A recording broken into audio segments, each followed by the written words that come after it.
नमस्ते दोस्तों। ड्रामा की स्टार्टिंग में एक लड़का रिलेशनशिप की तीसरी एनिवर्सरी पर अपनी गर्लफ्रेंड को सिर्फ इंस्टेंट नूडल्स खिलाता है। इससे गर्लफ्रेंड को इतना गुस्सा आता है कि वो नूडल्स को दो टुकड़ों में तोड़कर ब्रेकअप कर लेती है और फिर घूमकर दरवाजे पर खड़ी एक लग्जरी कार में बैठकर वहां से चली जाती है। डा ह्योन का दिल टूट जाता है। उसे समझ नहीं आता कि जो नूडल्स पूरा परिवार मजे से खाता है वो उसकी गर्लफ्रेंड को पसंद क्यों नहीं आए। लेकिन अपने हैंडसम लुक की वजह से उसे जल्द ही अपना दूसरा रिलेशनशिप भी मिल जाता है। पर डेट पर जाते हुए रास्ते में वो एक नाले में फंसी बिल्ली को बचाने के चक्कर में लेट हो जाता है। जब वो डेटिंग की जगह पर पहुंचता है तो गर्लफ्रेंड उसके बदन से आ रही बदबू की शिकायत करती है। डा ह्योन जल्दी से समझाता है कि एक आवारा बिल्ली को बचाने की वजह से उसकी यह हालत हुई है। ये देखकर गर्लफ्रेंड उसे थम्स अप दिखाती है और फिर बगल में पड़े टेडी बेयर को सीट पर रखकर कहती है, जब तुम्हें जानवरों से इतना ही प्यार है तो फिर इस टेडी बेयर के साथ ही रहो। यह कहकर वो मुड़कर जाने लगती है। डा ह्योन उसे रोकने के लिए हाथ पकड़ता है और जाने से मना करता है, लेकिन गर्लफ्रेंड बिना सोचे समझे वहां से चली जाती है। गर्लफ्रेंड के जाने के बाद डा ह्योन अपने सामने पड़े टेडी बेयर को देखता है और जितना सोचता है उसे उतना ही गुस्सा आता है। वो गुस्से में उसे एक थप्पड़ मार देता है। फिर वो टेडी बेयर को उठाकर कूड़ेदान के पास ले जाता है। उसे वहां रखने के बाद भी वो टेडी बेयर पर अपना गुस्सा निकालता है। यह पूरा सीन पास में खड़ी 3 स्टूडेंट्स देख लेती हैं। सहेलियां लड़की को छेड़ने का प्लान बनाती हैं और उसे डा ह्योन के सामने धक्का दे देती हैं। उस लड़की का बात करने का तरीका सच में बहुत अलग था। वो आते ही डा ह्योन से सिगरेट का एक पैकेट खरीदने में मदद मांगती है। अपने सामने एक नाबालिग लड़की को देखकर डा ह्योन सीधे मना कर देता है, पर वो लड़की के क्यूट अंदाज के आगे टिक नहीं पाता। प्लीज मान जाओ ना। डा ह्योन का दिल पिघलने लगता है, लेकिन फिर भी वो अकेले ही खड़ा रहता है। हालांकि वो अपने उसूलों पर अड़ा रहता है और लड़की को समझाता है कि इस उम्र में गलत काम न करे, उसे अपनी जवानी किसी अच्छे काम में लगानी चाहिए। जब यह हैंडसम लड़का खुद आगे बढ़कर उसकी परवाह करता है तो लड़की का दिल जोर से धड़कने लगता है। देखते ही देखते वो एक जंप लगाकर सीधे डा ह्योन के सामने आ जाती है और बिना झिझके उसे अपनी फर्स्ट किस दे देती है। इस अचानक हुए अटैक से डा ह्योन वहीं जम जाता है। पता चलता है कि लड़की का नाम शिंग शिंग है। उसने बचपन से ताइक्वांडो की ट्रेनिंग ली है। वो न सिर्फ लड़ाई में कमाल की है बल्कि खूबसूरती में भी स्कूल में टॉप पर है। एक दिन शिंग शिंग को पता चलता है कि उसकी सहेली को बुली किया गया है। वो अकेले ही छत पर जाकर उन बदमाश लड़कियों की धुलाई कर देती है। लड़कियों का गैंग इस दिन को हमेशा याद रखेगा जब वो इतिहास की पहली ऐसी बदकिस्मत इंसान बनने वाली थी जिसकी नाक से खून बहने से मौत हो जाती।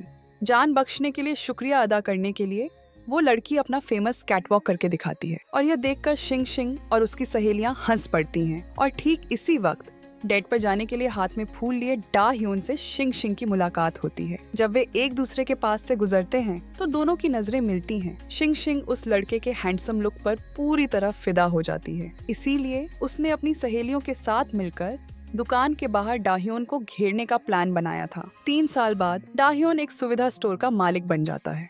बहुत ज्यादा हैंडसम होने की वजह से दुकान में बहुत सारी स्कूल की लड़कियां आती हैं, पर वे सिर्फ फोटो खिंचवाती हैं, कुछ खरीदती नहीं। इस वजह से दुकान में बहुत सारा सामान एक्सपायर हो जाता है और दुकान का टर्नओवर भी बहुत नीचे चला जाता है। इसी बीच उसके पापा भी बीमार होकर हॉस्पिटल में भर्ती हो जाते हैं।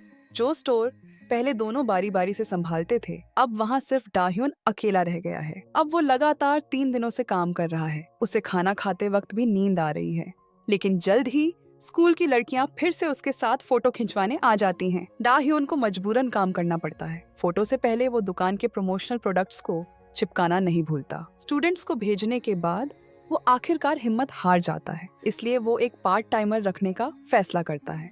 जॉब की जानकारी चिपकाने के बाद डा ह्योन टेबल पर सिर रखकर सो जाता है और रात हो जाती है। एक हॉट फिगर वाली लड़की सुविधा स्टोर में आती है। वो टेबल पर हाथ मारती है। डा ह्योन तुरंत चौंक कर जाग जाता है। सामने खड़ी लड़की को देखकर डा ह्योन को कुछ समझ नहीं आता। जब उसे पता चलता है कि लड़की इंटरव्यू के लिए आई है तो डा ह्योन जल्दी से उसे पानी देने जाता है, पर तभी डा ह्योन को अचानक एक बुरी फीलिंग आती है। उसे 3 साल पहले का एक सीन याद आ जाता है। 3 साल पहले इसी लड़की ने उसकी फर्स्ट किस चुराई थी। तभी शिंग शिंग अचानक उसके पीछे आ जाती है। डा ह्योन बुरी तरह डर जाता है। शिंग शिंग बैग से पानी की बोतल निकालती है और कहती है कि वो पानी साथ लाई है। डा ह्योन शिंग शिंग का बायोडाटा देखता है। उसे लगता है कि शिंग शिंग ने उसे पहचाना नहीं है। वो उसे रिजेक्ट करने की तैयारी करता है और शिंगशिंग से कहता है। डाह्योन शिंगशिंग के चेहरे पर बैड गर्ल वाला लुक देखता है और उसे और भी यकीन हो जाता है कि वो इस जॉब के लिए सही नहीं है। तभी शिंगशिंग थके हुए डाह्योन को देखती है और कप उठाकर उसके लिए हर्बल टी डालती है, पर डाह्योन उसे पीने की हिम्मत नहीं कर पाता। उसे डर था कि कहीं चाय में कुछ मिला न हो। यह देखकर शिंगशिंग कप उठाकर खुद ही चाय पीने लगती है। फिर शिंगशिंग कहती है कि उसे वॉशरूम जाना है और उठकर चली जाती है।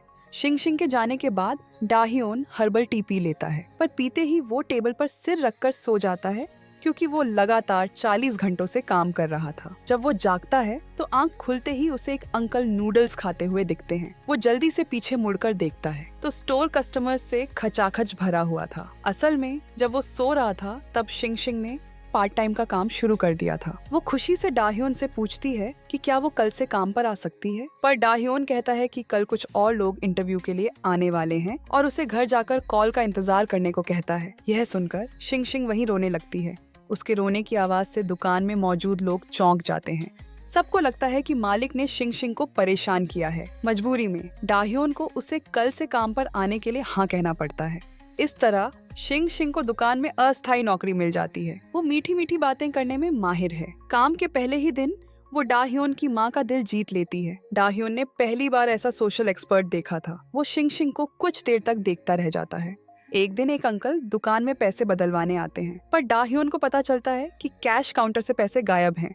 उसे तुरंत याद आता है कि जब शिंगशिंग गई थी तो उसकी पिछली जेब में कैश ठूंसा हुआ था। इसलिए वो जल्दी से दुकान का सीसीटीवी फुटेज चेक करता है, पर पीछे से देखने पर उसे कुछ भी साफ नजर नहीं आता। हार कर वो सीधे शिंगशिंग को फोन करता है, लेकिन उसे पता चलता है कि फोन मिल नहीं रहा है।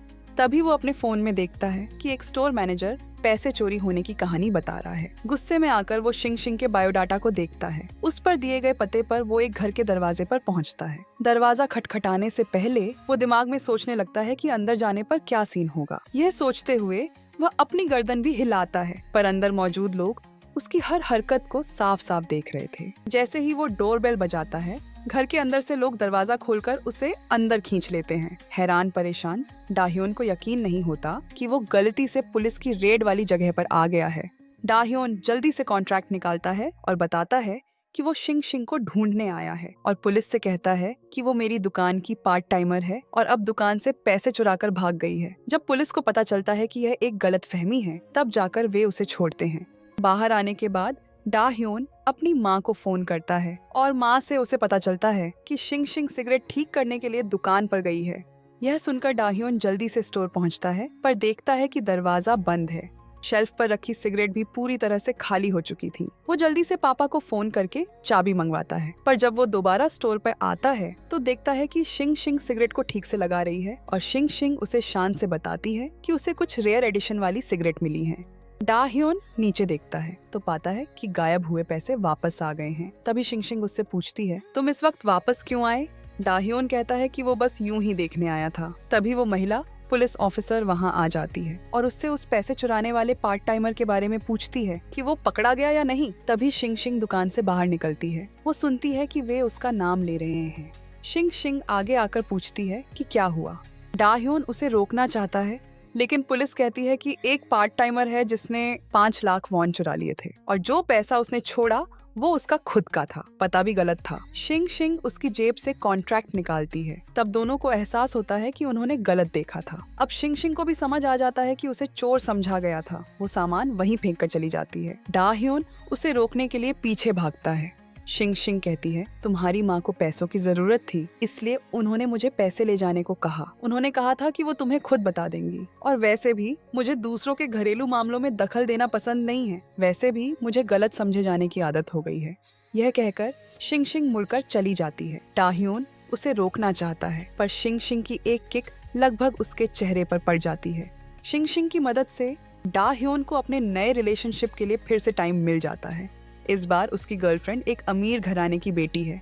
रात को शिंगशिंग खुशी खुशी स्टोर पर आती है। अंदर आते ही उसे डाह्योन के परफ्यूम की खुशबू आती है। उसे लगता है कि डाह्योन ने उससे मिलने के लिए परफ्यूम लगाया है, पर डाह्योन सिर हिलाकर कहता है कि परफ्यूम उसकी गर्लफ्रेंड ने दिया है और कहा है कि जब भी डेट पर आओ तो इसे लगाना। फिर डाह्योन डेट के लिए होटल पहुंचता है, अपनी गर्लफ्रेंड को ये दिखाने के लिए कि असली मर्द क्या होता है। पर सीन बदल जाता है। और डाह्योन जिम में नजर आता है। वो गर्लफ्रेंड से पूछता है, क्या यही तुम्हारा रात साथ गुजारने का प्लान था? गर्लफ्रेंड कहती है कि यह जगह 24 घंटे खुली रहती है। वो फिर गर्लफ्रेंड से पूछता है, तो एक्सरसाइज करने का मतलब जिम करना था? इसके बाद डाह्योन अपनी गर्लफ्रेंड के साथ साइकिल चलाने लगता है। तभी शिंग शिंग का मैसेज आता है, क्या तुम इसे एक्सेप्ट कर सकते हो? बगल में बैठी गर्लफ्रेंड डाह्योन को फोन देखकर मुस्कुराते हुए देखती है और पूछती है, तुम्हें किसका मैसेज आया है? डाह्योन कहता है कि दुकान की पार्ट टाइमर का है। तभी दोस्त का फोन आता है। वो बताता है कि तुम्हारी पार्ट टाइमर और उसकी दोस्त दुकान में पार्टी कर रही हैं। वो डाह्योन को जल्दी वापस आकर सब संभालने को कहता है। यह सुनकर डाह्योन परेशान हो जाता है। वो गर्लफ्रेंड से कहता है कि दुकान में इमरजेंसी है और उसे पहले जाना होगा। वो फटाफट एक टैक्सी लेकर वहाँ पहुँचता है। जब वो देखता है कि 3 लड़कियां मस्ती में झूमते हुए शराब पी रही हैं, पर जैसे ही वो ऊपर आता है, नशे में धुत शिंग शिंग गहरी नींद में सो चुकी थी और डाह्योन बैठकर उन्हें डांटने की सोच ही रहा था कि अगली ही पल वो उन 2 लड़कियों के जाल में फंसकर एक के बाद एक पैग पीने लगता है। उसे बिल्कुल नहीं पता कि दूर खड़ी उसकी गर्लफ्रेंड उसे शक की नजर से देख रही है। दोस्तों के जाने के बाद जब शिंग शिंग होश में आती है तो वो डाह्योन को सोफे पर आराम करने के लिए लिटा देती है। पर जैसे ही वो जाने लगती है, डाह्योन उसे पकड़ लेता है और नींद में बुदबुदाता है, मत जाओ। यह सुनकर शिंग शिंग, जो पहले से ही डाह्योन को पसंद करती थी, उसका दिल तेजी से धड़कने लगता है। वो शर्माते हुए डाह्योन के पास बैठ जाती है, पर अगले ही पल डाह्योन अपनी गर्लफ्रेंड का नाम लेता है। यह सुनकर शिंग शिंग का गुस्सा 7वें आसमान पर पहुंच जाता है। कहना पड़ेगा, किमची खाकर बड़े हुए आदमी का सिर वाकई बहुत मजबूत होता है। 2 जोरदार मुक्के भी उसे शांत ही रखे हुए थे। जागने के बाद डाह्योन अपनी नाक से बहता खून देखता है और उसका चेहरा पूरा कंफ्यूज्ड था। उसे याद आता है कि कल रात उसने सपना देखा था कि उसे कहीं बंद कर दिया गया है। उसकी गर्लफ्रेंड किसी और लड़के के साथ जा रही थी। उसने झपटकर उस लड़के का सिर पकड़ लिया, पर सामने वाले ने भी उसके बाल पकड़ लिए और उसे रेलिंग पर दे मारा। उसे शक होता है कि किसी ने उसकी पिटाई की है, पर उसके पास कोई सबूत नहीं था। वो अपने दुखते गाल को छूते हुए रेस्ट रूम से बाहर निकलता है तो उसे काउंटर पर घिनौना सा मुंह बनाए शिंग शिंग बैठी दिखती है। शिंग शिंग गुस्से से उसका हाथ पकड़ती है और उससे कल रात की बातें छिपाने की कोशिश करती है, लेकिन बेचारे डाह्योन को कुछ पता नहीं था। वो शिंग शिंग को घर जाकर आराम करने को कहता है। चक्कर खा रहे डाह्योन ने पानी की बोतल उठाई और पीने लगा, पर कुछ घूंट पीते ही उसे अचानक कुछ गड़बड़ महसूस हुई। इसलिए वो जल्दी से काउंटर पर जाकर कल रात का बिल देखने लगा। रात को डाह्योन शिंग शिंग से हिसाब लेने आता है। वो शिंग शिंग पर दोस्तों को बुलाकर फ्री में खिलाने पिलाने का इल्जाम लगाता है, पर अगले ही पल उसकी बोलती बंद हो जाती है। शिंग शिंग के याद दिलाने पर वो अपनी पिछली जेब से एक बड़े नोट को निकालता है। पैसे देखकर डाह्योन की आंखें चमक उठती हैं, पर शिंग शिंग उसे चिढ़ाती है। यह सुनते ही डाह्योन को कल रात का अपना डांस वाला सीन याद आ जाता है। वो सीन सच में देखने लायक नहीं था। तभी एक महिला पुलिस ऑफिसर एक लड़के को लेकर दुकान में आती है। पता चलता है कि डाह्योन ने गलती से एक नाबालिग को सिगरेट बेच दी थी, पर उसे साफ साफ याद था कि जब भी कोई सिगरेट खरीदने आता तो वो हमेशा उसका ID कार्ड चेक करता था। वो उसे बताती है कि जब तक सबूत नहीं मिलता उसे बहुत बड़ी सजा हो सकती है। डाह्योन बेचारा वापस सुविधा स्टोर पर आता है और CCTV फुटेज खंगालने लगता है। उसे याद नहीं था कि यह किस दिन हुआ था। पूरे 300 घंटे की रिकॉर्डिंग देखकर वो 3 दिन और 3 रात तक ढूंढता रहा, पर कुछ नहीं मिला। इसलिए वो अपने दोस्त मा हुआ को मदद के लिए बुलाता है। मा हुआ कहता है, चिंता मत करो, मुझ पर छोड़ दो। पर कुछ मिनट ढूंढने के बाद ही वो सोफे पर लेटकर खर्राटे मारने लगता है। दोनों सहेलियां सामने सो रहे उस लड़के को घूरने लगती हैं, जैसे उन्होंने कोई नई दुनिया देख ली हो। माँ हुआ को अपने सिर के ऊपर से आ रही गर्माहट महसूस होती है। वो अपनी आंखें खोलता है, पर मुंह में सिगरेट होने की वजह से वो चिल्लाता है, आंटी आ गई, चलो भागो। शोर सुनकर डाह्योन और बाकी लोग दौड़ कर आते हैं और दोनों को अलग करते हैं। दुकान की हालत पहले से ही बहुत खराब थी, पर डाह्योन के पापा नशे में धुत पड़े थे। माँ बेचारी सिर्फ मन में मंत्र जाप करके अपना गुस्सा शांत कर रही थी, पर ठीक तभी उसे सोफे पर लेटे अपने पति की आवाज सुनाई देती है, जो अपनी पहली महबूबा का नाम पुकार रहा था। माँ की त्योरियां चढ़ जाती हैं। उसके दिल में जल रही गुस्से की आग अब काबू से बाहर हो जाती है। कमरे का तापमान तेजी से गिरता हुआ महसूस करके डाह्योन को समझ आ जाता है कि पापा की शामत आने वाली है। वो माँ के पास जाकर कुछ अच्छा कहने की कोशिश करता है, पर बात पूरी होने से पहले ही उसे भगा दिया जाता है।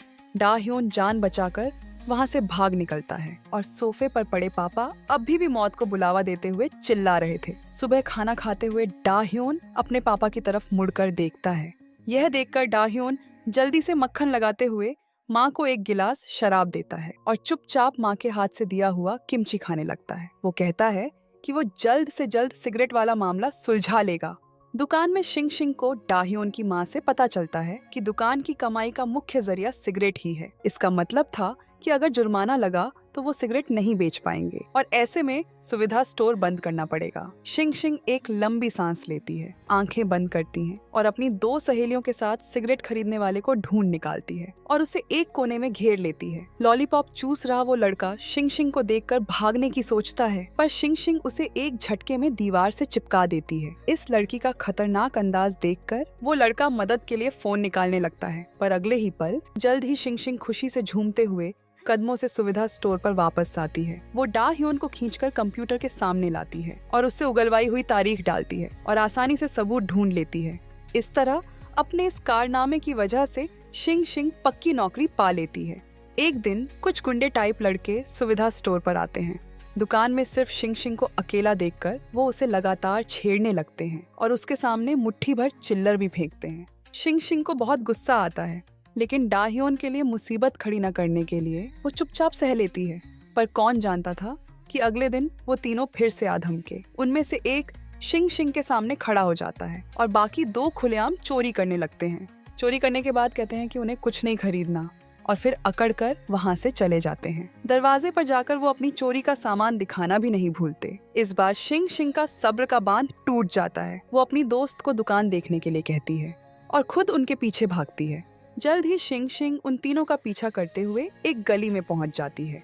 वो उन तीनों से चोरी किए सामान के पैसे देने को कहती है, पर वो तीनों कहते हैं कि तुम्हारा स्टोर मैनेजर तो हमें देखकर हमेशा अनदेखा कर देता है। जाहिर है इन तीनों को शिंग शिंग की ताकत का अंदाजा नहीं था। उनका लीडर पैर हिलाकर शिंग शिंग को दफा हो जाने को कहता है, पर शिंग शिंग जरा भी नहीं डरती और उल्टे उन्हें ही ताने मारती है। यह देखकर लीडर अपने 2 साथियों को उसे सबक सिखाने के लिए कहता है। उनमें से एक जैसे ही आगे बढ़ता है, शिंग शिंग के मुक्के से उसकी नाक से खून बहने लगता है।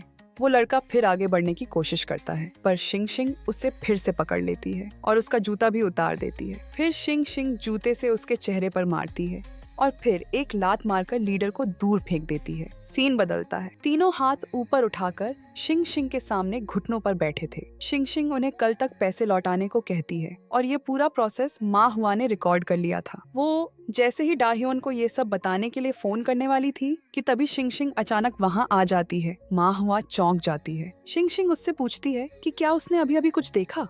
शिंग शिंग की धमकी के आगे वो सिर्फ यही कह पाती है कि उसने कुछ नहीं देखा। दूसरी तरफ योन जू को भी अपने सहकर्मियों से पता चलता है कि डाह्योन ने दुकान के लिए एक सुंदर पार्ट टाइमर रखी है, इसलिए वो भेष बदलकर सुविधा स्टोर में जांच करने जाती है और वहाँ हुआंग जिनफेई को कुर्सी पर बैठा देखती है। यह देखकर योनजू को तसल्ली होती है। योनजू के जाने के कुछ देर बाद शिंग शिंग भी वापस आ जाती है। वो दोस्त के हाथ से यूनिफॉर्म लेकर पहन लेती है। तभी डाह्योन भी दुकान में आता है और शिंग शिंग से पूछता है कि आज आया हुआ पार्सल कहाँ है। शिंग शिंग पार्सल निकाल कर देती है। डाह्योन पैकेज खोलकर शिंग शिंग से पूछता है कि क्या ये अच्छा लग रहा है। शिंग शिंग को लगता है कि डाह्योन ये अपने पापा को देने वाला है और खुशी से कहती है बिल्कुल बहुत अच्छा है। वो डाह्योन को प्राइस टैग काटने की याद दिलाना भी नहीं भूलती। शिंग शिंग उसे लेकर देखती है। ये कपड़ा तो 2 लाख का था। तभी डाह्योन को अपनी गर्लफ्रेंड का फोन आता है। पता चलता है कि ये कपड़े योनजू के पापा के लिए बर्थडे गिफ्ट थे, पर योनजू कहती है कि उसके पापा की तबीयत ठीक नहीं है और इस साल वो बस घर पर ही सादगी से बर्थडे मनाना चाहते हैं। मना किए जाने पर डाह्योन थोड़ा उदास हो जाता है, जबकि शिंग शिंग जानबूझकर उसके सामने जाती है और सीधे प्राइस टैग फाड़ देती है। पर रात को जब डाह्योन एक रेस्टोरेंट के पास से गुजरता है तो देखता है कि एक अनजान आदमी येओनजू के पापा को गिफ्ट दे रहा है। जो गिफ्ट उसे अपने हाथों से देना था अब उसकी जगह कोई और आदमी ले चुका था और उसके पापा भी बहुत खुश लग रहे थे। उन्हें बाहर आते देखकर डाह्योन जल्दी से छिप जाता है। वो उदास मन से सुविधा स्टोर लौटता है। जैसे ही वो योनजू को सब कुछ बताने वाला होता है कि तभी कुछ स्कूल की लड़कियां दुकान में घुस आती हैं और डाह्योन को खींचकर उसके साथ फोटो लेने लगती हैं। पर ठीक तभी उसकी गर्लफ्रेंड का फोन आ जाता है। वो उसे बाहर खाने पर बुलाती है। डाह्योन तुरंत हाँ कर देता है। पास खड़ी लड़कियां यह देखकर कि डाह्योन की गर्लफ्रेंड है, फौरन सुविधा स्टोर से चली जाती हैं। पर उसने इस पर ध्यान नहीं दिया। दुकान अपनी माँ को सौंपकर वो जल्दी से येओनजू के साथ डेट पर चला जाता है।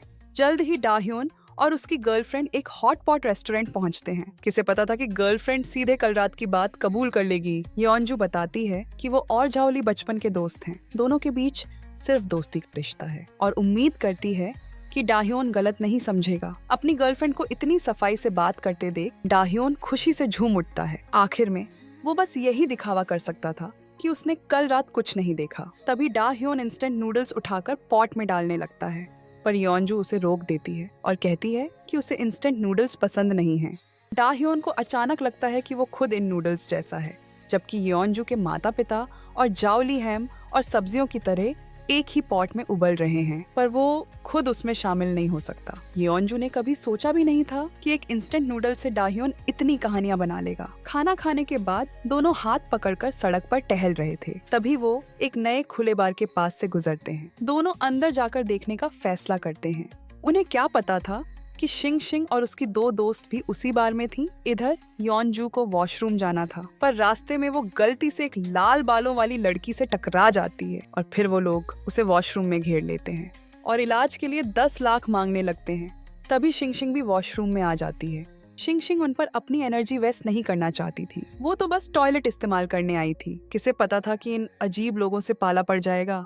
लाल बालों वाली लड़की अपनी बहन को पिटते देख शिंग शिंग को सबक सिखाने के लिए आगे बढ़ती है, पर शिंग शिंग एक ही झटके में उसे बाहर फेंक देती है। जब डाह्योन वहाँ पहुँचता है तो देखता है कि कोई उसकी गर्लफ्रेंड को धक्का दे रहा है, इसलिए वो उस इंसान को धकेल देता है और चिंता से अपनी गर्लफ्रेंड की हालत पूछने लगता है। पर अगले ही पल दोनों हैरानी से एक दूसरे को देखने लगते हैं और इस वक्त योनजू को भी आखिर पता चल ही जाता है कि उसके सामने खड़ी यह लड़की ही असली स्टोर क्लर्क है। वो इस बात को नजरअंदाज कर देती है कि शिंग शिंग ने उसे बचाया और उस पर झूठा इल्जाम लगाती है कि वो दूसरों के साथ मिलकर उसे परेशान कर रही थी। घर जाते हुए रास्ते में वो फिर से शिंग शिंग को निकालने की बात करती है। अपनी गर्लफ्रेंड की यह बात सुनकर डाह्योन भी जैसे मन बना लेता है। अगले दिन गलत समझे जाने पर शिंग शिंग दुकान पर न जाने का फैसला करती है। तभी पुराने प्रमोशन वाले बॉस का फोन आता है, पर शिंग शिंग फोन नहीं उठाती। अगले ही पल उसका मैसेज आता है, आज तुम्हें 4 गुना पैसे मिलेंगे। यह देखकर शिंग शिंग अपने नूडल्स भी छोड़ देती है और हड़बड़ी में घर से निकल जाती है। इसके बाद वो इवेंट की जगह पर पहुंचती है। जैसे ही वो स्टेज पर चढ़ती है वो वहीं जम जाती है। बाहर आने के बाद शिंग शिंग को अचानक डाह्योन का फोन आता है। डाह्योन कहता है कि उसे कुछ जरूरी बात करनी है और शिंग शिंग को जल्दी वापस आने को कहता है। फोन काटने के बाद शिंग शिंग योनजू के सामने डींग मारती है कि वो रोज स्टोर मैनेजर से मिलती है, पर योनजू उसे भाव नहीं देती क्योंकि उसे डाह्योन पहले ही फोन कर चुका था कि वो आज शिंग शिंग को नौकरी से निकालने वाला है। पर तभी वो 3 गुंडे दुकान में आ जाते हैं। वो एक माफीनामा और पैसे लेकर डाह्योन से माफी मांगते हैं और बताते हैं कि शिंग शिंग के सिखाए सबक के बाद वो सुधर गए हैं और भविष्य में एक ईमानदार ग्राहक बनकर रहेंगे। डाह्योन रेस्ट रूम में जाता है। शिंग शिंग के कपड़े देखकर वो एक आह भरता है। वो शिंग शिंग की छोटी सी नोटबुक उठाकर देखने लगता है। हर पन्ना काम के प्रति लगन और जुनून से भरा था। इस पॉजिटिव एनर्जी को देखकर डाह्योन को फिर से एहसास होता है कि उसने शिंग शिंग को गलत समझा। तभी दरवाजे की घंटी बजती है। आने वाली शिंग शिंग की सहेलियां थीं। वो गुस्से में डाह्योन को बताती हैं कि कल शिंग शिंग के पापा की बरसी थी। वो अकेली न पड़े इसलिए उन्होंने उसे बाहर खाने पर बुलाया था और आखिर में उसने टॉयलेट में योनजू को बचाया भी। पर उस लड़की ने झूठ बोलकर शिंग शिंग को फंसा दिया और बताती है कि शिंग शिंग कभी बिना वजह किसी पर हाथ नहीं उठाती। जब भी वो हाथ उठाती है तो इसका मतलब सामने वाले ने कुछ गलत किया ही होगा। यह कहकर वो गुस्से में वहाँ से चली जाती हैं। अपनी गलतफहमी दूर करने के लिए डाह्योन शिंग शिंग को ढूंढकर उससे माफी मांगता है। उसने पास से देखा, तुम कहाँ जा रही हो? इस तरह गुस्सा शांत होने के बाद शिंग शिंग ने फिर से सुविधा स्टोर में काम करना शुरू कर दिया। उसकी मेहनत की वजह से दुकान की सेल 3 गुना बढ़ गई। इससे पूरा परिवार बहुत खुश था। माँ तो खुशी के मारे गाना गुनगुनाने लगी। डाह्योन दुकान आकर शिंग शिंग को यह अच्छी खबर सुनाता है और खुशी से सेलिब्रेशन वाला डांस भी करता है। वो अपने लाए हुए सुंदर फूल उसे देता है ताकि दुकान के फिर से चलने की खुशी मना सके। पर जैसे ही दोनों गोल गोल घूमकर सेलिब्रेट कर रहे थे, योनजू दरवाजा खोलकर अंदर आ जाती है।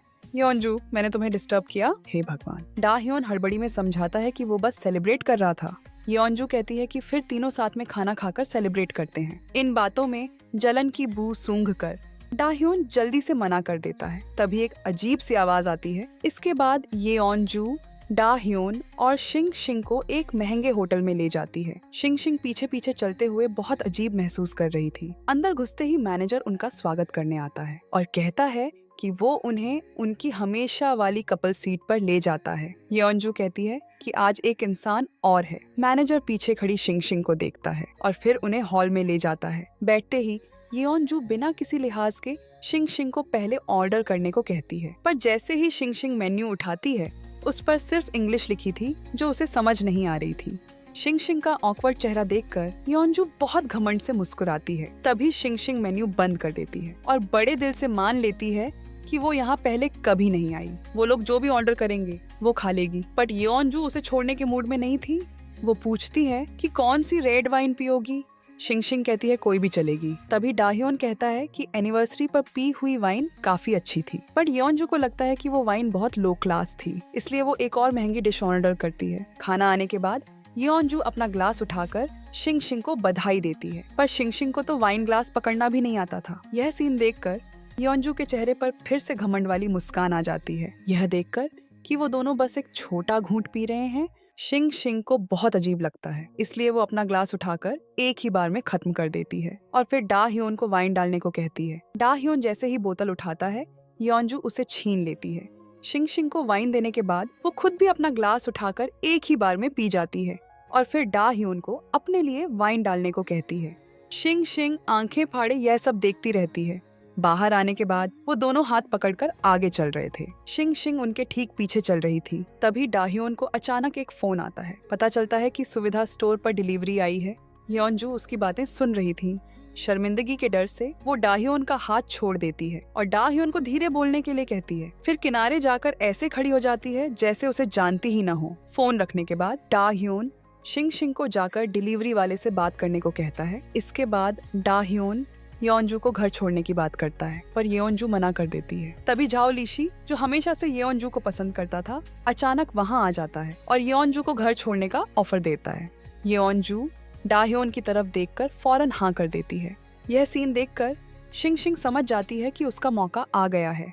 रात में शिंग शिंग डाइनिंग टेबल साफ कर रही थी, तभी किसी ने डंडे से मारकर उसे गिरा दिया और हमला करने वाली वही ट्रैफिक लाइट वाली 3 बहनें थीं जिन्हें शिंग शिंग ने सबक सिखाया था। जैसे ही वो तीनों घबराकर भाग रही थीं, तभी वहाँ से गुजर रहे डाह्योन ने उन्हें देख लिया। उन 3 अजीब लड़कियों को देखकर उसे तुरंत एहसास हो गया कि कुछ गड़बड़ है। वो सुविधा स्टोर की तरफ भागा और जमीन पर पड़ी शिंग शिंग को देखा। डाह्योन जल्दी से उसे हॉस्पिटल ले गया, पर वहाँ पता चला कि शिंग शिंग का अपेंडिक्स फट गया है और तुरंत ऑपरेशन करना पड़ेगा। यह सुनकर डाह्योन को कुछ समझ नहीं आया। उस दिन सहेली ने शिंग शिंग की छोटी बहन मिंग शिंग को उसकी पिटाई के बारे में बताया, पर उसने ज्यादा ध्यान नहीं दिया। आखिर उसके दिल में उसकी बहन को कोई नहीं हरा सकता था, पर फोटो देखने के बाद उसका चेहरा गंभीर हो गया। इसलिए वो अकेले ही उन ट्रैफिक लाइट वाली 3 बहनों को ढूंढने निकल पड़ी। उसने लाल बालों वाली के मुंह पर जोरदार मुक्का मारा। लाल बालों वाली जैसे ही जवाब देने को हुई,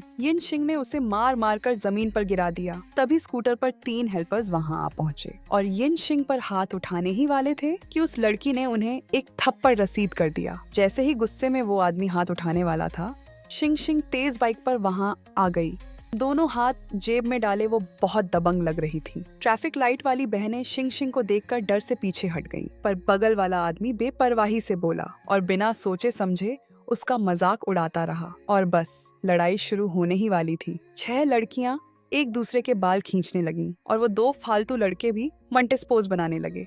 शिंग शिंग ने सामने खड़े आदमी को देखकर तिरछी मुस्कान दी। सामने से आते 2 आदमियों के हमले को झेलते हुए शिंग शिंग ने बिना किसी मेहनत के दोनों को जमीन पर गिरा दिया और बगल में खड़ा बॉस ब्रेक डांस करने लगा। एक मुर्गे जैसी आवाज के साथ उसने शिंग शिंग पर हमला कर दिया। कुछ दिखावटी मूव्स के बाद शिंग शिंग एक कदम पीछे हटी और शिंग शिंग की एक घूमती हुई किक ने उसे बेहोश कर दिया।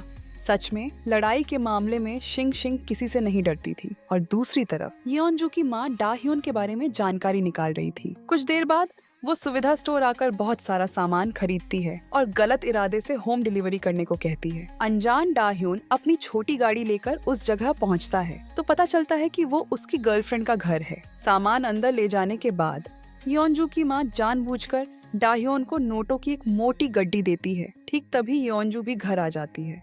घबराया हुआ डाह्योन अपनी गर्लफ्रेंड को अजीब तरह से देखने के बाद टिप लेकर जल्दी से निकल जाता है।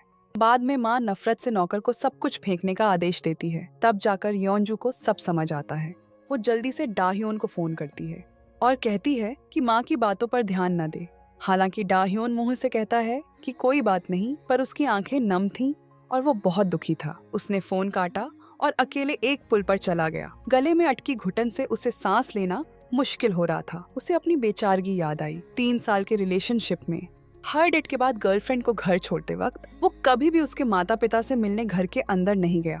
गर्लफ्रेंड के पापा के बर्थडे पर उसने पहले से ही गिफ्ट तैयार कर लिया था, पर गर्लफ्रेंड ने बताया कि पापा की तबीयत ठीक नहीं है, इसलिए वो बाहर नहीं जाएंगे। पर घूमकर वो किसी और लड़के के साथ पापा का बर्थडे मना रही थी। उसे अपनी गर्लफ्रेंड से कभी भी पक्का भरोसा नहीं मिला था। यह सोचकर उसने निराश होकर अपनी आंखों के आंसू पोंछे। और इस वक्त येओनजू टैक्सी लेकर दुकान पर डाह्योन को ढूंढने आई, पर डाह्योन की माँ ने बताया कि वो यहाँ नहीं है। इसके बाद येओनजू हॉस्पिटल गई। उसने शिंग को बताया कि डाह्योन से डेटिंग के बाद से उनका कभी कोई झगड़ा नहीं हुआ, पर हाल ही में शिंग की वजह से गलतफहमियां और लड़ाइयां हो रही हैं। उस दिन के बाद से शिंग ने सुविधा स्टोर की नौकरी छोड़ दी और फूड डिलीवरी का काम करने लगी, क्योंकि उसे अपनी कॉलेज में पढ़ रही बहन को भी पालना था। उसकी बहन पर एक चौराहे से गुजरते हुए वो बच नहीं पाई। सामने से आती गाड़ी ने उसे गिरा दिया। वो दर्द सहते हुए बिखरा हुआ खाना उठाने लगी। कंपनी वापस जाने पर बॉस ने उसे बहुत डांटा और सारा नुकसान भी उसी के सिर पर डाल दिया। मुसीबतें कभी अकेली नहीं आती। उस दिन घर लौटने पर उसे पता चला कि किराया बाकी है। पता चला कि उसे एक सबलेट करने वाले मकान मालिक ने धोखा दिया था। क्योंकि होटल बहुत महंगे थे, उसे अपनी बहन के साथ एक सार्वजनिक स्नान घर में रहना पड़ा।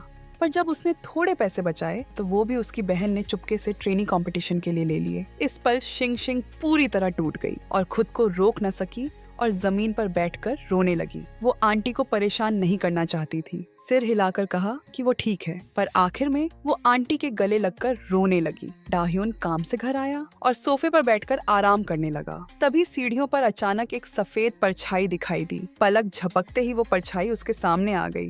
डाह्योन चौंक गया। जब उस परछाई ने अपना सुंदर चेहरा दिखाया तो डाह्योन हैरान रह गया। उसने आगे बढ़कर उसका गाल छुआ। वो हैरान था कि शिंग उसके घर में क्या कर रही है। तभी उसकी माँ बाहर आई। डाह्योन को डर था कि उसकी गर्लफ्रेंड गलत समझेगी, इसलिए उसने शिंग को घर में रखने का विरोध किया। पर माँ ने उसे ही दफा होने को कह दिया और शिंग को ऊपर जाकर सोने के लिए कहा।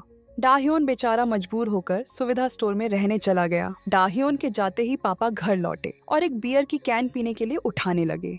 पर जैसे ही वो मुड़े, पीछे एक सफेद कपड़ों में लड़की खड़ी थी। फिर पापा की आंखें पलट गईं और वो डर के मारे बेहोश हो गए। शिंग ने यह देखकर जल्दी से आंटी को बुलाया और बताया कि वो बस पानी पीने आई थी।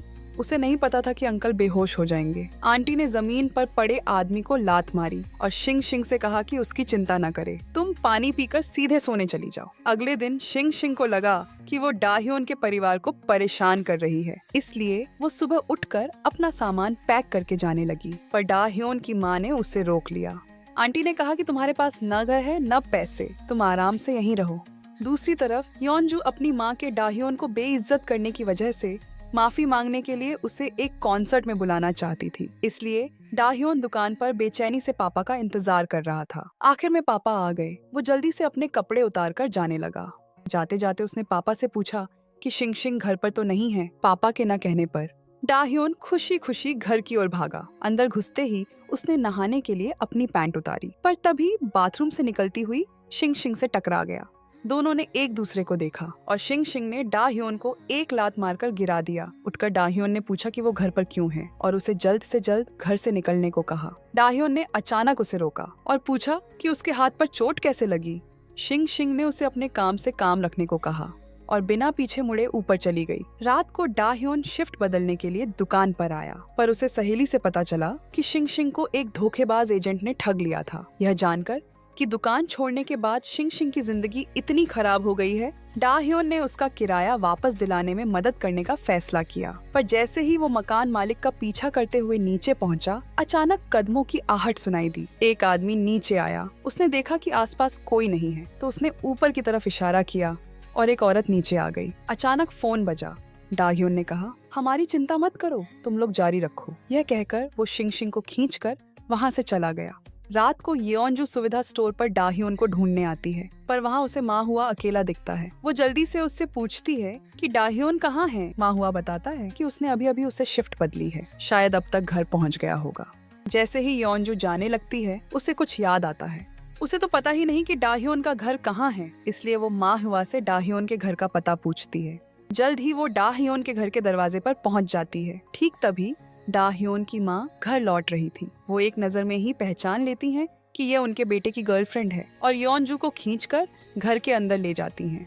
दूसरी तरफ माँ हुआ सामान उठाने के लिए वेयर हाउस में आता है, तो अचानक उसे डाह्योन सोफे पर सोता हुआ मिलता है। माँ हुआ उसे जगाता है और बताता है कि तुम्हारी गर्लफ्रेंड तुम्हारे घर गई है। डाह्योन अपना फोन निकाल कर देखता है तो उसे अपनी माँ का मैसेज दिखता है, जिसमें लिखा था कि येओनजू घर आ गई है और उसे जल्दी वापस आने को कहा था। इसके बाद डाह्योन जल्दी से घर की तरफ भागता है और रास्ते में शिंग शिंग को फोन भी करता है, पर शिंग शिंग उस वक्त बाइक चलाकर घर लौट रही थी, इसलिए उसे फोन की घंटी सुनाई ही नहीं देती। जब डाह्योन घर पहुंचता है तो वो येओनजू को खींचकर वहां से ले जाने लगता है, पर अफसोस वो एक कदम लेट हो गया था। शिंग शिंग भी ठीक उसी वक्त घर लौट आती है। लो जी, अब तो कुछ भी समझाना मुश्किल था। तीनों ऑकवर्ड होकर वहीं खड़े रहते हैं। शुक्र है कि डाह्योन की माँ बीच बचाव करने आ जाती हैं।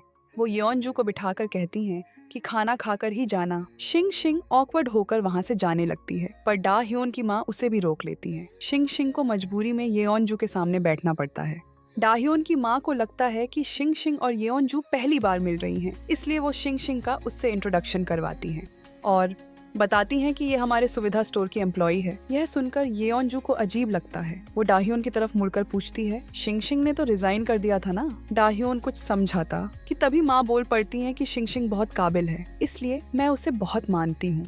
मैंने उसे अपनी बेटी मानकर अपने घर में रहने दिया है। ये सुनकर येओनजू डाह्योन की माँ को अलविदा कहकर वहाँ से उठकर चली जाती है।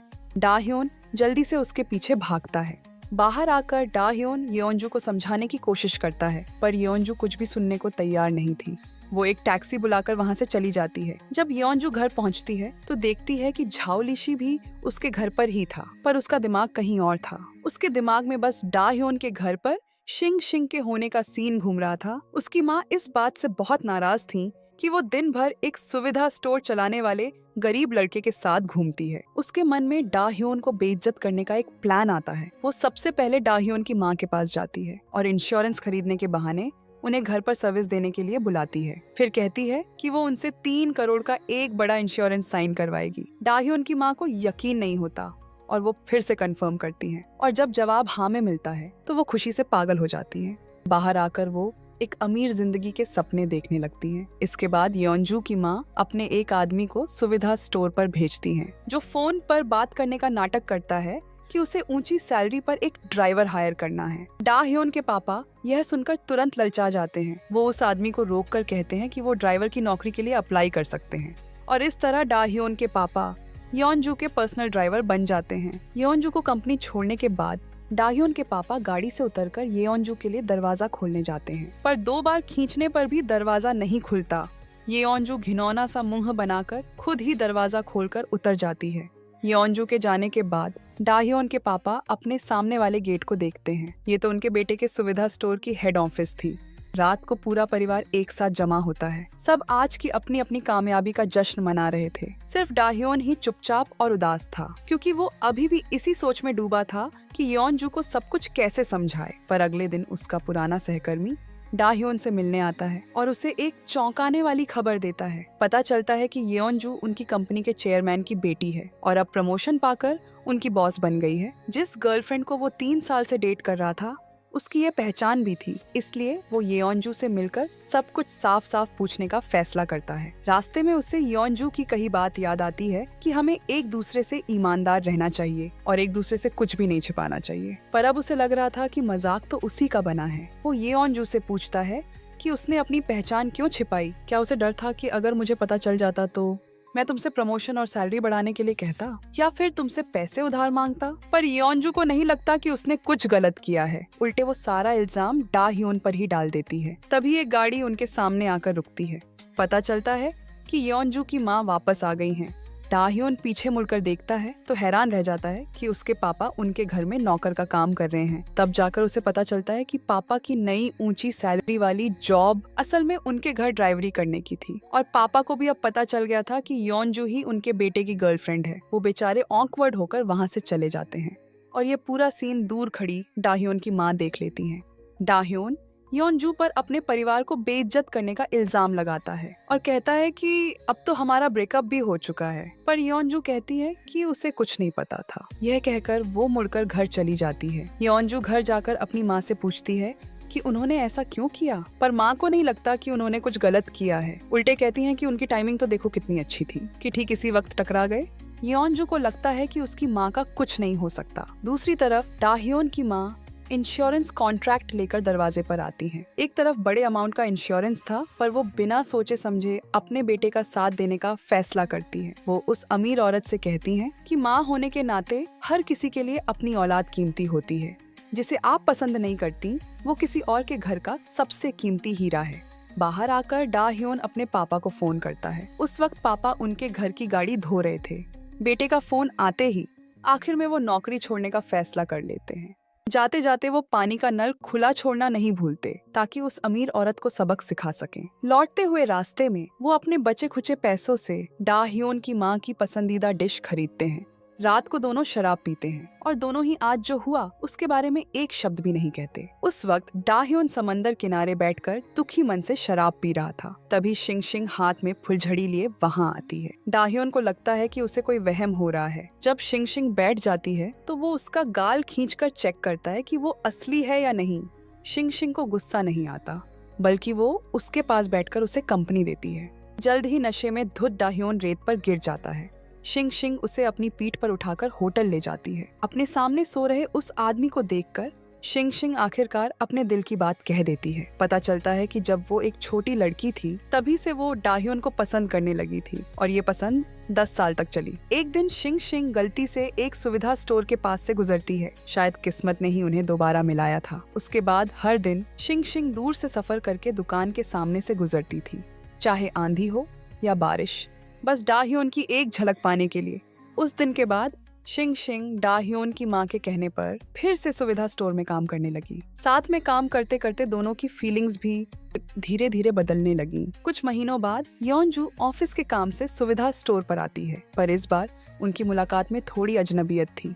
योनजू डाह्योन को प्रमोशनल फिल्म शूट करने की खुशखबरी देती है और फिर मुंह बनाकर वहाँ से चली जाती है। जल्द ही शूटिंग का दिन आ जाता है। दोनों तरफ के लोग एक दूसरे को ग्रीट करने के बाद काम में लग जाते हैं। शूटिंग के दौरान डाह्योन और शिंग की केमिस्ट्री और क्लोज इंटरेक्शन कमाल का था। यह देखकर पास खड़ी योनजू को बहुत अनकंफर्टेबल फील होता है और जब शूटिंग आदि हो चुकी थी तो पुराने बॉस की डाह्योन से बहस हो जाती है। मजबूरी में योनजू को उस मोटे आदमी को लेकर डाह्योन से माफी मांगने आना पड़ता है और शरीफ डाह्योन इज्जत रखने के लिए सिर झुकाने ही वाला था कि तभी पास खड़ी शिंग उसे खींच लेती है। काम खत्म होने के बाद वापस जाते हुए योनजू फोन पर किसी से अपना दुखड़ा रो रही थी कि उसकी इस इलाके से बिल्कुल नहीं बनती और उसकी बातें पास खड़ी डाह्योन की माँ ने साफ साफ सुन ली। यह सुनकर माँ गुस्से में उसे खरी खोटी सुनाकर वहाँ से चली जाती हैं। बेचारी योनजू ऑनकवर्ड होकर वहीं खड़ी रह जाती है। जल्द ही प्रमोशनल फिल्म इंटरनेट पर वायरल हो जाती है और सेल्स भी तेजी से बढ़ने लगती है। वो मोटा आदमी एक तरफ तो योनजू की काबिलियत की तारीफ कर रहा था और दूसरी तरफ डाह्योन का मजाक उड़ा रहा था कि वो बड़ा हीरो बन रहा है, पर अनजाने में उसके मुंह से कुछ साल पुराना एक राज निकल जाता है। आखिर में योनजू को उस मोटे आदमी से पता चलता है कि कुछ साल पहले उसके एक प्रोजेक्ट में गड़बड़ हो गई थी। तब डायरेक्टर झाओ ने डाह्योन को धमकाया था ताकि वो अपनी मर्जी से योनजू का इल्जाम अपने सिर ले ले। सच जानकर योनजू को बहुत पछतावा होता है। वो डाह्योन से मिलकर उसे इमोशनल होकर पैचअप करने के लिए कहती है, पर डाह्योन उसे धकेलकर दूर कर देता है। इस वक्त तक वो अपना दुख भुला चुका था और एक नई जिंदगी शुरू कर चुका था, पर योनजू ने हार नहीं मानी। एक दिन वो कंपनी की इमेज सुधारने के बहाने चेयरमैन को एक सुझाव देती है कि डाह्योन को फ्रेंचाइजी स्टोर्स का हेड रिप्रेजेंटेटिव बना दिया जाए। चेयरमैन के हाँ कहने के बाद योनजू फिर से सुविधा स्टोर पर आती है। वो डाह्योन को उसकी नियुक्ति की खबर देती है, पर डाह्योन कहता है कि उसके पास एक्सपीरियंस की कमी है और वो ये काम नहीं कर पाएगा और प्यार से योनजू का ऑफर ठुकरा देता है और कहता है कि शिंग के साथ उसकी शिफ्ट बदलने वाली है, इसलिए वो चाहता है कि योनजू चली जाए ताकि कोई फालतू की गलतफहमी ना हो। योनजू चिढ़कर वहाँ से चली जाती है और फिर डाह्योन के घर के बाहर उसका इंतजार करने लगती है। तभी डाह्योन की माँ बाहर से लौटती हैं। योनजू उन्हें देखकर जल्दी से आगे बढ़कर हेलो कहती है, पर डाह्योन की माँ उसे कुछ खास भाव नहीं देती। पर योनजू को इससे कोई फर्क नहीं पड़ता। वो कंपनी के डाह्योन को दिए गए पद के बारे में बताती है। इससे न सिर्फ वो सुविधा स्टोर के पैसे वापस ले पाएंगे, बल्कि दुकान की कमाई से प्रॉफिट भी ले पाएंगे। डाह्योन की माँ उसकी बातें सुनकर ललचा जाती हैं। इसलिए रात को घर लौटने पर वो डाह्योन को दुकान का काम छोड़ने के लिए मनाती हैं और कहती हैं कि जब तुम कंपनी में जॉब करने वाले हो तो सुविधा स्टोर मैनेज करने का टाइम ही कहाँ मिलेगा। शिंग शिंग भी उसके फ्यूचर के लिए उसे मैनेजर की जॉब छोड़ने को कहती है। शिंग शिंग के समझाने पर डाह्योन आखिर में मान जाता है। रिपोर्टिंग के पहले दिन डाह्योन का जैसे नया जन्म हुआ था। येओनजू अपने पास खड़े कॉन्फिडेंस से बात करते उस आदमी को देखती है। उसे वो बहुत चमकदार और अट्रैक्टिव लग रहा था। ऑफिस के बाद डाह्योन फूलों का गुलदस्ता लेकर सुविधा स्टोर जाता है। वो कुछ गहरी सांसें लेता है और फिर दरवाजा खोलता है और उस वक्त येओनजू घर लौटती हुई गाड़ी में बैठी थी। वो उस डाह्योन को याद कर रही थी जो कभी उसकी बहुत परवाह करता था, पर अब उसने खुद से दूरी बना ली थी। उसे फिर से डाह्योन का आज का शानदार परफॉर्मेंस याद आता है, इसलिए वो ड्राइवर को गाड़ी घुमाकर डाह्योन के सुविधा स्टोर चलने को कहती है। वो उसे फिर से पाने की कोशिश करना चाहती थी, पर जब वो एक्साइटमेंट में दरवाजा खोलकर गाड़ी से उतरती है तो उसे एहसास होता है कि वो यह हक पहले ही खो चुकी है। डाह्योन के पास वापस लौटने के लिए योनजू अपने एक आदमी को सुविधा स्टोर का मैनेजर बनाकर भेजती है और कहती है कि अगर वो शिंग शिंग को वहाँ से भगा देता है तो वो उसे हेड ऑफिस वापस बुला लेगी। अगले दिन डाह्योन दुकान में ट्रांसफर कॉन्ट्रैक्ट साइन कर देता है। साइन करने के बाद योनजू पहले से खरीदा हुआ एक ब्रांडेड बैग निकालती है ताकि वो डाह्योन की माँ को खुश कर सके। डाह्योन की माँ सुंदर सा बैग देखकर मन ही मन बहुत खुश होती हैं। पास खड़ी शिंग शिंग यह सीन देखती है तो उसे अचानक खुद पर हीन भावना महसूस होती है। वो बस ऑकवर्ड होकर वहाँ से उठकर चली जाती है। उस रात योनजू नशे में धुत डाह्योन की माँ को घर छोड़ने आती है। बैठते ही वो अपने बेटे को बताने लगी कि योनजू ने अभी अभी उन्हें लग्जरी कार में घुमाया है और योनजू को प्यार से चूमने लगी। शिंग शिंग ऑकवर्ड होकर वहीं खड़ी थी। उसे समझ नहीं आ रहा था कि क्या करे। फिर उन्होंने डाह्योन को योनजू को छोड़कर आने को कहा। जब वो दोनों चले गए तो शिंग शिंग ने आंटी को लेटने में मदद की, पर किससे पता था कि आंटी उसे योनजू समझ बैठी थी। वो शिंग शिंग का चेहरा छूते हुए बोली, तुम ही मेरे बेटे के लिए परफेक्ट हो। यह सुनकर शिंग शिंग का दिल टूट गया, पर फिर भी उसने खुद को संभालते हुए कहा कि वो आराम करे। कि क्या उसने योनजू को ठीक से घर छोड़ दिया? और लगातार योनजू की तारीफें करने लगी और उसे योनजू के साथ लाने की कोशिश कर रही थी। यह सुनकर शिंग शिंग ऑकवर्ड होकर ऊपर चली गई। शिंग शिंग के जाने के बाद डाह्योन की अपनी माँ से जोरदार बहस हो गई। उसने कहा कि आगे से योनजू का जिक्र भी मत करना। माँ पहले तो चौंक गई क्योंकि उनका बेटा बचपन से ही उनकी हर बात मानता था। उसने कभी उनसे बहस नहीं की थी और ये सब कुछ शिंग शिंग देख रही थी। वो डाह्योन को मुश्किल में नहीं डालना चाहती थी और बिल्कुल नहीं चाहती थी कि डाह्योन उसकी वजह से अपनी माँ से झगड़ा करे। अगले दिन शिंग शिंग जैसे ही सुविधा स्टोर पर आई तो उसने देखा कि उसका सारा सामान बाहर निकाल दिया गया है और काम के दौरान वो मैनेजर होने का फायदा उठाकर शिंग शिंग के लिए तरह तरह की मुश्किलें खड़ी करने लगा। आखिर में उसने सब कुछ चुपचाप सह लिया। ब्रेक के टाइम शिंग शिंग सोफे पर आकर बैठ गई। अपने सामने वाले वेयर हाउस को देखकर उसे डाह्योन के साथ बिताए पल याद आने लगे। अब डाह्योन वहाँ नहीं था। उसे समझ नहीं आ रहा था कि उसे वहाँ रुकना चाहिए या नहीं। रात को वो और डाह्योन एक रेस्टोरेंट में हॉट पॉट खाने गए। डाह्योन ने उससे पूछा कि सुविधा स्टोर कैसा चल रहा है। शिंग शिंग ने यह नहीं बताया कि उसे परेशान किया जा रहा है, बल्कि कहा कि सब पहले जैसा ही है। रात को जब सब सो रहे थे तो शिंग शिंग ने चुपके से अपना सामान पैक कर लिया। वो इस प्यार भरे घर को छोड़ने की तैयारी कर रही थी। उसने बस बिस्तर पर एक गिफ्ट और एक बिना खुला खत छोड़ दिया। डाह्योन ने खाली कमरे को देखा और जल्दी से शिंग शिंग को फोन किया, पर किसी ने फोन नहीं उठाया। पुलिस स्टेशन जाकर पूछने पर भी कुछ पता नहीं चला। उदास मन से वो सुविधा स्टोर के पास से गुजरा। उस जानी पहचानी जगह को देखकर उसके दिमाग में शिंग शिंग के साथ बिताए दिन रात के पल घूमने लगे। घर लौटकर वो अकेले इंस्टेंट नूडल्स खा रहा था। शिंग शिंग के बिना नूडल्स का वो पुराना स्वाद भी चला गया था और उस वक्त शिंग शिंग एक सुनसान फूलों के बगीचे में काम करने आ गई थी, पर उसे उसकी एक सहेली ने देख लिया। इसलिए उसने तुरंत डाह्योन को फोन किया। खबर मिलते ही डाह्योन फौरन वहां पहुंच गया। दोनों बस ऐसे ही बैठे रहे।